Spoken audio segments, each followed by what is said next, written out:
в интерес на истината на една прекрасна дата, където се срещат три двойки и единици. Защо избрахте датата? Тази дата я избрахме, защото точно на тази дата правим 2 години, откакто сме заедно. Не заради самата дата, а защото ни е по-специално за нас. Надя, въпреки че ни казахте, че не искате да споделяте нищо преди ритуала, да ни кажете какво очаквате да ви донесат тези цифри, много единици на едно място. Ами определено не съм суеверна и не вярвам, че има нещо специално в цялата дата. И това е. Какво пожелавате на семейството си?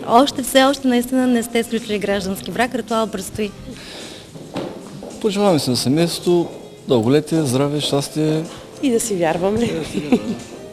Има ли нещо, което ви притеснява? Вие Кое е то?